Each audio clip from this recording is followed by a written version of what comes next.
কেউ পরেছেন নান্দনিক ডিজাইনের আবায়া, হিজাব, কারো পরনে স্টোন আর হাতের কারুকাজের পোশাক। ভিন্ন ডিজাইনে মডেলদের পরনের এসব পোশাক মুগ্ধ করেছে দর্শকদের। রাজধানীর উত্তরা সেন্টার পয়েন্ট শপিং মলে হয়ে গেল মডেস্ট ফিউশনের এক ramp show. Purity by Nusrat চৌধুরীর আয়োজনে আবায়া, কারচুপি, হিজাব, শ্রাক্সের মতো পোশাক পরে মঞ্চে হাঁটেন মডেলরা। মডেস্ট ফিউশনের পোশাক উপস্থাপনের ভিন্ন এই আয়োজনে উপস্থিত ছিলেন মডেল, ইনফ্লুয়েন্সার, ব্র্যান্ড প্রমোটার সহ ফ্যাশন অঙ্গনের মানুষেরা।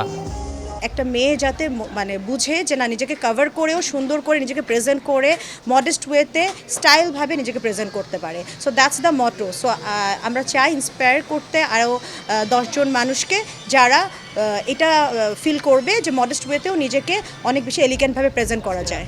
আমাদের এইখানে যেটা হয়েছে আবায়া, শ্রাগ, এটা তো আমাদের main signature product. Then we are launching recently our non hijabi modest attire, যেটা একটা non hijabi and hijabi both can wear.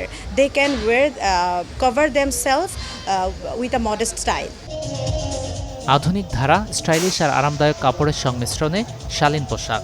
1 দশকের বেশি সময় ধরে নুসরাত চৌধুরী উপস্থাপন করছেন ভিন্ন সব ডিজাইন। ভিন্ন ধারার এই ফ্যাশন শো এর আয়োজনে অংশ নিয়ে খুশি মডেল আর ব্র্যান্ড প্রমোটাররা।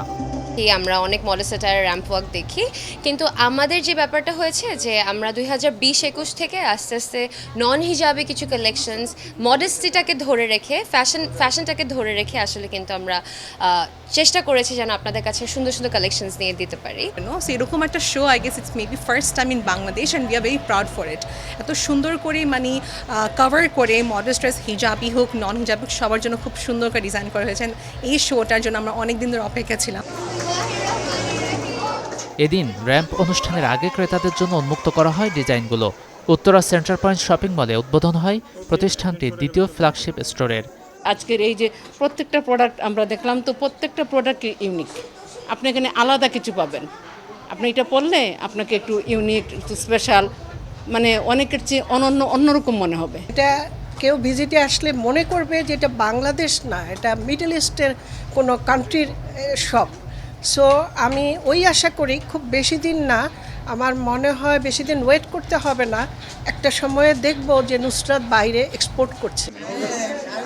প্রত্যাশা অনুযায়ী নতুন নতুন ডিজাইন হাতে পাওয়ায় ক্রেতা শুভাকাঙ্ক্ষীদের চোখে মুখে ছিল উচ্ছ্বাস। গাজী আনিস, চ্যানেল 24, ঢাকা।